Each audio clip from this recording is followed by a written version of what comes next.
Question number 6. The key moments in this question are Newton's laws of motion, friction and coefficient of friction. A block of mass 3 kg is initially at rest on a rough horizontal plane.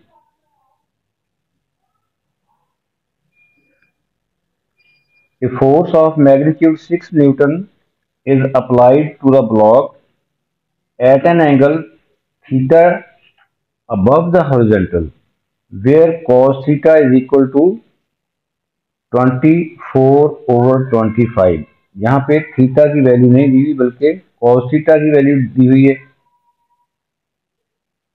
The force is applied for a period of 5 seconds, during which time the block moves a distance of 4.5 meters.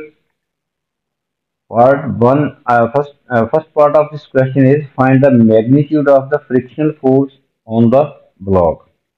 Rough horizontal plane, पहले हम इसकी एक diagram बना लेते हैं। This is the rough horizontal plane. Suppose this is the block,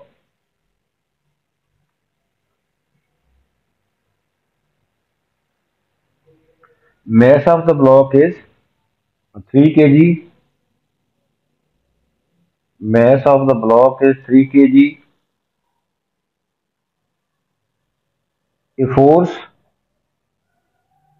of magnitude 6 Newton is applied to the block at an angle theta above the horizontal. ये एक force यहाँ पे लग रही है जो इस ब्लॉक को मूव करवा रही है। This is the force 6 newton force. इस फोर्स की वजह से ये ब्लॉक जो है ये इस प्लेन पे मूव करेगा। अब देखना ये कि ये फोर्स तो इसकी डायरेक्शन तो ये है, तो कौन सा कंपोनेंट है जो है इसको मूव करवाएगा अलोंग द प्लेन। तो इस फोर्स 6 न्यूटन के दो कंपोनेंट्स होंगे। एक कंपोनेंट इस प्लेन के अलोंग होगा जो ये है, दूसरा कंपोनेंट प्लेन के परपेंडिकुलर जो ये बाद में बनाया, ये परपेंडिकुलर कंपोनेंट है, ये हॉरिजॉन्टल कंपोनेंट है। इस हॉरिजॉन्टल कंपोनेंट की वजह से ये पार्ट जो ब्लॉक है मूव कर रहा है। तो सो इसको हम रिजॉल्व कर रहे हैं। फर्स्ट ऑफ ऑल इसके दो कंपोनेंट्स होंगे, एक कंपोनेंट जो है ये अलोंग द प्लेन और दूसरा कंपोनेंट जो है वो परपेंडिकुलर टू द प्लेन। ये देखें ये परपेंडिकुलर टू द प्लेन है, ये कंपोनेंट जो है नीचे ले आए तो यहाँ पे प्लेन पे 90 का एंगल बनता है। अब ये एंगल जो है वो दिया हुआ है, बल्कि रेशियो दी हुई है cos theta is equal to 24/25, but theta हमें नहीं दिया हुआ। थीटा हमें फाइंड करने की जरूरत नहीं है क्योंकि cos थीटा की as a whole value use हो जाएगी। तो यहाँ पे एंगल है थीटा, तो ये कंपोनेंट होगा थीटा का अपोजिट कंपोनेंट जो है वो साइन में होता है। ये कंपोनेंट होगा 6 साइन थीटा और ये कंपोनेंट होगा 6 cos थीटा। ये कंपोनेंट जो है ये इस ब्लॉक को मूव करवाएगा। नेक्स्ट है ये एंगल जो है cos थीटा की वैल्यू गिवन है। The force is applied for a period of 5 second. ये फोर्स जो है 5 सेकंड के लिए अप्लाई हो रही है, during which time the block move the distance 4.5। 5 second में इसने 4.5 मीटर कवर करना है। 4.5 मीटर सपोज करेंगे, 4.5 जो है 4.5 सेकंड में ब्लॉक जो है यहाँ पे आ जाता है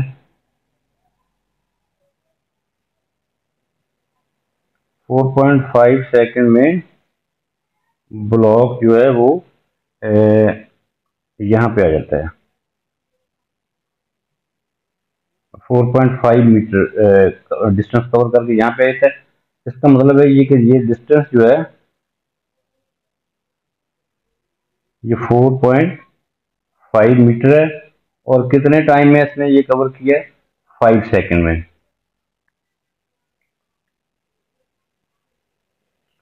अब इस पे और कौन सी फोर्सेस अप्लाई हो रही हैं इस ब्लॉक पे और कौन सी फोर्सेस हैं? एक तो इसका वेट है, रफ प्लेन है, रफ हॉरिजॉन्टल प्लेन, ये प्लेन जो है रफ है, जब इसने मूव करना तो फ्रिक्शनल फोर्स अपोज करेगी इसकी मूवमेंट को, तो फ्रिक्शनल फोर्स भी होगी जिसकी डायरेक्शन मूवमेंट के अपोजिट साइड पे होगी। ये फ्रिक्शनल फोर्स है अपोजिट डायरेक्शन में, उसको हम स्मॉल एफ से रिप्रेजेंट कर रहे हैं।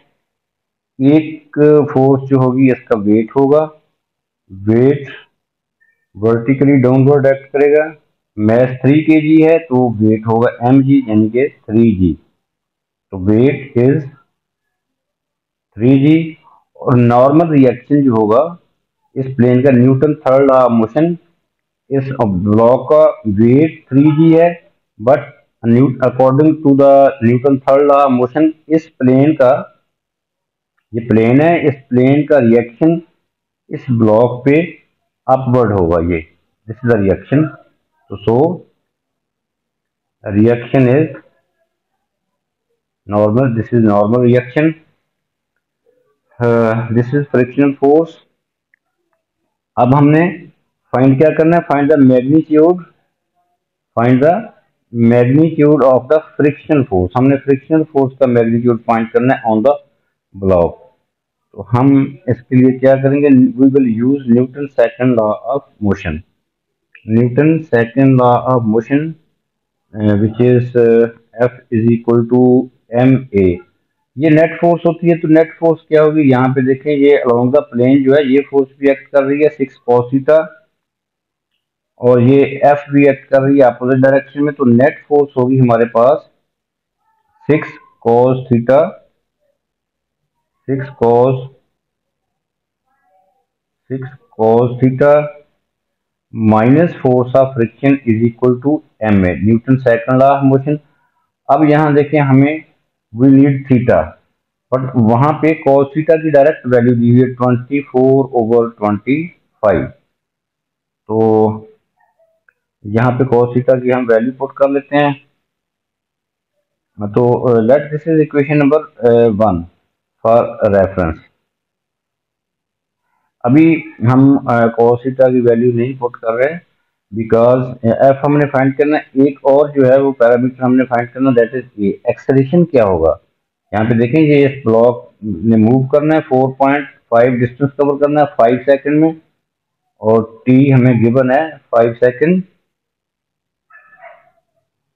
5 सेकंड में इसने डिस्टेंस 4.5 कवर किया है, और इसका एक्सेलरेशन क्या होगा? First we will find acceleration. Acceleration के लिए हम यूज करेंगे ये equation, s is equal to ut plus half at square. तो डिस्टेंस जो है वो है 4.5, इनिशियल स्पीड जो है वो 0 है, ut ये टर्म जो है 0 हो जाएगी क्योंकि रेस्ट से वो initially the block was at rest. ये तो 1/2 S is 4.5, इनिशियल स्पीड 0 जिसकी वजह से टर्म 0 हो गई है। 1/2 a एक्सेलरेशन हमने फाइंड करना है। t क्या है? t हमें गिवन है, t इज 5 सेकेंड। इस पोजीशन से यहाँ तक आने में उसको 5 सेकेंड लगे, तो so t is equal to 5 second, 5 square. तो from here we get acceleration is equal to 0.36 meter पर सेकेंड स्क्वायर। अब हम ये एक्सेलरेशन की वैल्यू हमारे पास आ गई है, हम इस इक्वेशन 1 में पुट करेंगे cos थीटा की वैल्यू और एक्सेलरेशन, और m हमारे पास है मैस ऑफ द ब्लॉक, तो हम इजीली f फाइंड कर सकते हैं। तो from this equation we get 6 into cos theta की वैल्यू हमारे पास ऑलरेडी गिवन है 24/25, 6 इंटू 24/25 माइनस एफ हमें फाइंड करना है। मैथ जो है वो दैट इज 3, एक्सेलरेशन अभी हमने फाइंड किया 0.36, तो यहाँ कैलकुलेट करेंगे तो we get the value of friction F 76 minus F is equal to 1.08. From here F will be, force of friction will be 4.68 Newton, correct to 3 significant figure, and this is the answer. Part second of this question, show that the coefficient of friction between the block and the plane is 0.165, correct to 3 significant figure. अब हमने coefficient of friction find करना है, coefficient of friction block और plane के दरमियान, क्योंकि ये plane rough है इसी वजह से फ्रिक्शन है, और कोएफिशिएंट ऑफ फ्रिक्शन फाइंड करना। Coefficient of friction depends upon force of friction and this reaction.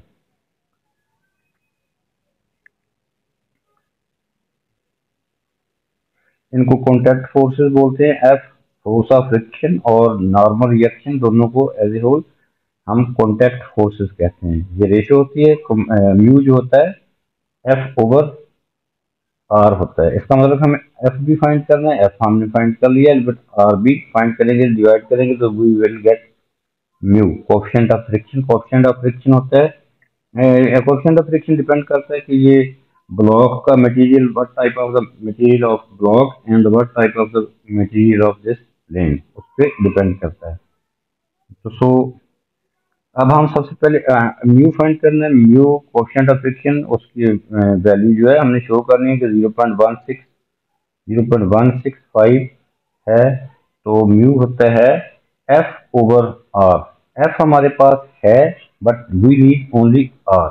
Are हम यहाँ से फाइंड करेंगे। ये देखें, ये दो कंपोनेंट्स इस ब्लॉक पे फोर्सेस कौन कौन सी अप्लाई हो रही हैं, upward, vertically upward, upward vertical to the plane, एक आर है, दूसरी अपवर्ड फोर्स है 6 साइन थीटा, और डाउनवर्ड फोर्स जो है एक वो वेट है इसका। तो हम यहाँ पे क्योंकि मूवमेंट ना अपवर्ड है इस ब्लॉक की ना डाउनवर्ड है, वो तो प्लेन पे मूव कर रहा है, तो सो अपवर्ड फोर्सेस जो होंगी वो डाउनवर्ड फोर्सेस के इक्वल होंगी, वहां से हमें आर फाइंड हो जाएगा। तो सो आर वर्टिकल फोर्सेस का sum, upward forces are plus 6 sine theta is equal to 3g। अब हमें यहाँ पे साइन थीटा की जो है वो साइन थीटा चाहिए, sine theta, but we have value of cos theta. हमारे पास कॉस थीटा की वैल्यू साइन थीटा नहीं है, तो साइन थीटा, इसके लिए हम एक छोटा सा वो ट्राइंगल बनाते हैं। ये ट्राइंगल से हम इजीली फाइंड कर सकते हैं साइन थीटा की वैल्यू।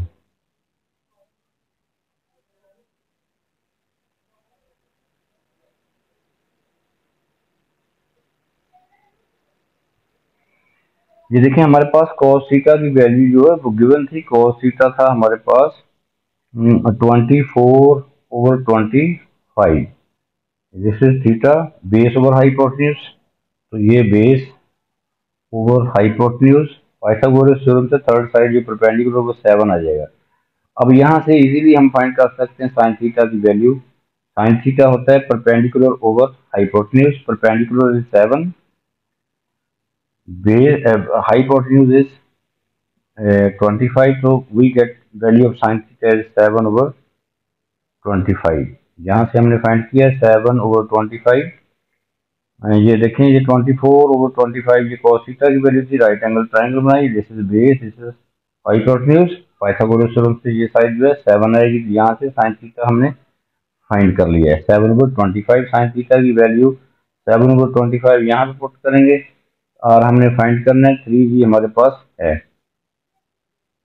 3g जो है वो 3 × 10 वो भी है, तो so we can find R. R plus 6 sine theta की वैल्यू 7/25 है, is equal to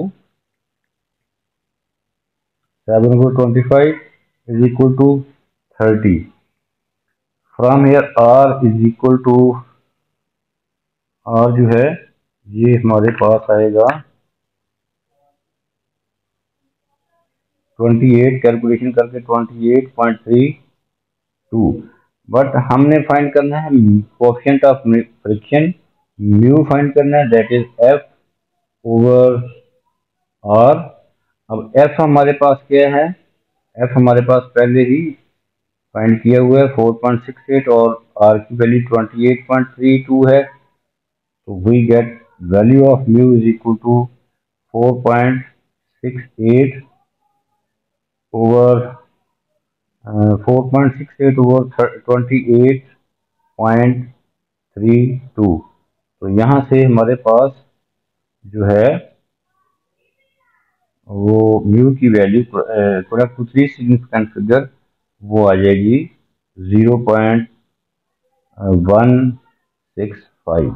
this is the answer, this is the coefficient of friction. ये हमने शो करना था product to three significant figure, the value of mu is 0.165। Part third of this question is, when the block has moved a distance of 4.5 meter, when the block has moved a distance of 4.5 meter, the force of magnitude 6 Newton is removed। ये देखें, ये एक diagram में देखें, जब इस object ने 4.5 metre cover कर लिए तो वो यहाँ इस पोजीशन पे पहुंच गया। अब ये फोर्स 6 न्यूटन फोर्स है जिसका ये कंपोनेंट इसको मूव करवा रहा था, इस 6 न्यूटन फोर्स को रिमूव कर दिया जाता है। तो अब जब ये यहाँ पे पहुंचेगा, फोर्स ये रिमूव कर दी जाएगी। तो अब इस ब्लॉक ने यहीं नहीं रुक जाना है, यही स्टॉप नहीं, रेस्ट पे, यहाँ पे रेस्ट पे नहीं आएगा, बल्कि यहाँ थोड़ा सा मूव करके यहाँ पे रेस्ट पे आएगा। ये जब ये फोर्स रिमूव हो जानी है तो ये ऑब्जेक्ट जो है यहाँ रेस्ट पे नहीं आएगा, बल्कि यहाँ पे रेस्ट पे आएगा, थोड़ा सा डिस्टेंस और कवर करेगा। हमने फाइंड क्या करना है, हमने फाइंड करना है 6 newton force is removed and the block then decelerate to rest. अब इस ब्लॉक में डीएक्सेलेरेशन होगी जिसकी वजह से ये इस पोजीशन पे जाके रुक जाएगा। अब वो यहाँ पे आके जो ऑब्जेक्ट है, ब्लॉक है, इस पोजीशन पे आके रेस्ट पे आ जाएगा। इसका मतलब फाइनल स्पीड उसकी 0 होगी। अब देखिए, जब वो ऑब्जेक्ट ब्लॉक जो है यहाँ पे पहुंचा है तो उसकी कोई ना कोई स्पीड जरूर होगी। हम इसकी स्पीड इस पोजीशन पे फाइंड करेंगे। जब उसने 4.5 मीटर कवर कर लिया तो यहाँ पे इस पोजीशन पे उसकी स्पीड फाइंड करेंगे। फाइनल स्पीड हमारे पास है क्योंकि वो रेस्ट पे आ जाएगा। अब देखना है कि डी एक्सेलरेशन क्या है, decelerate to rest. Rest, find the total time from which the block is in motion. Find the total time for which the block is in motion. हमें टोटल फाइंड करना है for which the block is in motion. Block की motion यहाँ से start होती है, यहाँ move करके यहाँ गया, फिर वो यहाँ से मूव करके यहाँ गया। ये टोटल टाइम हमने फाइंड करना है। ये टाइम तो हम फाइंड कर लेंगे, इतनी मोशन के लिए टाइम और तरीके से फाइंड करेंगे, यहाँ से यहाँ तक का टाइम और तरीके से फाइंड करेंगे, फिर वो उन दोनों को हम कर देंगे ऐड। अच्छा, सॉरी, ये टाइम तो हमें गिवन है कि ये 5 सेकंड में 4.5 मीटर कवर किया है इसने 5 सेकंड में। ये टाइम हमें ऑलरेडी गिवन है यहाँ से यहाँ तक। बट अब हमने ये मूवमेंट, ये इसको मैं इंडिकेट कर रहा हूँ, इस मूवमेंट के लिए हमें टाइम ढूंढना है कि टाइम कितना लगा उसका यहाँ से यहाँ तक, उसके रेस्ट पे आने तक टाइम कितना लगा। उसके लिए फर्स्ट ऑफ ऑल हमें ये स्पीड चाहिए कि एट दिस पॉइंट स्पीड इसकी क्या होगी और डी एक्सेलेरेशन कौन क्या होगा। अब देखें, डी एक्सेलेरेशन के लिए राइट वर्ड फोर्स, तो ये फोर्स तो अब नहीं है, तो राइट को उसको मूव कराने वाली ड्राइविंग फोर्स उसमें कोई नहीं है, 0 है। तो ड्राइविंग फोर्स 0 है, बट फ्रिक्शन की वजह से वो अरेस्ट पे आएगा। तो हमें दो चीजें यहाँ से फाइंड करनी है। 4.5 metre cover, after covering 4.5 metre speed क्या होगी आफ्टर कवरिंग 4.5 मीटर स्पीड जो है वो इसकी क्या होगी, तो उसके लिए हम ये इक्वेशन यूज करेंगे। ये डाटा है, इनिशियल स्पीड उसकी 0 जब उसने रेस्ट से स्टार्ट लिया है, t 5 सेकंड है, और एक्सेलरेशन जो है उसमें अभी पहले पार्ट में हमने फाइंड कर लिया, वो दैट इज 0.36 मीटर पर सेकंड स्क्वायर था, और हमने ये इक्वेशन यूज करनी है। v is equal you plus A T, तो फाइनल स्पीड आ जाएगी, initial speed 0, acceleration 0.36 and time is 5 seconds. So finally we get v is equal to 1.8 metre पर सेकंड। इसका मतलब है कि इतनी मोशन के लिए ये स्पीड जो है यहाँ पे 1.8 होगी। अब इतनी मोशन के लिए हम इस स्पीड को जो अभी हमने फाइंड की है उसकी फाइनल स्पीड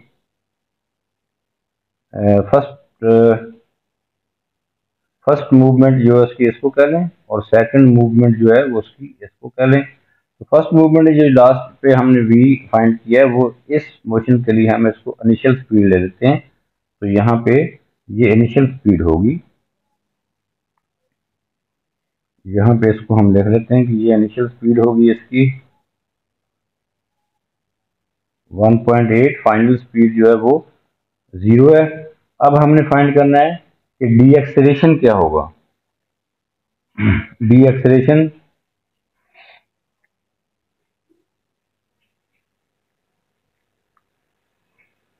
एक्सेलरेशन के लिए हम ये देखें, फॉर डी एक्सेलरेशन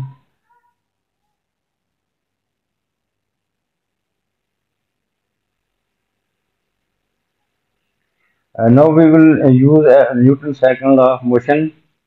इस पे राइट वर्ड फोर्स 0 है, ब्लॉक पे राइट वर्ड फोर्स जो है वो 0 है यहाँ से यहाँ तक, और फ्रिक्शनल फोर्स जो है अभी भी उस पे है क्योंकि वो उसी प्लेन पे एक्ट कर रहा है, और उसी प्लेन पे जो है मूव कर रहा है। प्लेन इज रफ, तो अपोजिंग फोर्स जो होगी वो F होगी। Right word force driving force उसमें 0 है, तो सो नेट फोर्स जो है उसमें क्या होगी, नेट फोर्स होगी 0 माइनस एफ को हम म्यू आर लिख सकते हैं, is equal to M A. यहाँ से डी एक्सेलरेशन फाइंड हो जाएगा। म्यू की वैल्यू हमने अभी फाइंड की है ऊपर, तो म्यू है 0.165, और आर क्या है, आर जो ये देखिए यहाँ पे आर जो है इसके वेट के इक्वल है, वेट इज 3g। और यहाँ पे अब ये नहीं कंपोनेंट लेना जो तो पिछले पार्ट में था, ये नहीं लेना, आप सिर्फ इस मोशन को कंसीडर करना है। तो आर ये आर जो है इस वेट के इक्वल होगा। तो सो अब हम यहाँ पे आर जो है ये लिख लेंगे, यहाँ पे 3g is equal to M is 3 A, यहाँ से ए जो है वो कैलकुलेट करके हमें मिलेगा -1.65 मीटर पर सेकंड स्क्वायर। ये आ गया हमारे पास डी एक्सेलरेशन। एक्चुअली हमने फाइंड करना है कि ये रेस्ट तक, इस मूवमेंट में रेस्ट तक आने के लिए टाइम कितना लगेगा। अब डी एक्सेलरेशन भी हमने फाइंड कर लिया है, फाइनल स्पीड भी है, इनिशियल स्पीड भी है, टाइम हम इजीली फाइंड कर सकते हैं by using this equation. Now v is equal to U plus A T. तो v हमारे पास 0 है, इनिशियल स्पीड उसकी 1.8 है, एक्सेलरेशन -1.65 t, यहाँ से t हमारे पास आ जाएगा 1.09 सेकेंड। ये टाइम हमने कौन सा फाइंड किया है, ये लास्ट मूवमेंट के लिए, यहाँ से यहाँ तक का टाइम हमें 1.09 सेकेंड मिला, और यहाँ से यहाँ तक का टाइम जो है ऑलरेडी गिवन है 5 सेकेंड। अब उसने पूछा ये है find the total time for be the block is in motion. Block की मोशन जो है यहाँ से लेके यहाँ तक है, तो टोटल टाइम ये 1.09 और ये 5 सेकेंड, टोटल टाइम हम दोनों को ऐड कर देंगे।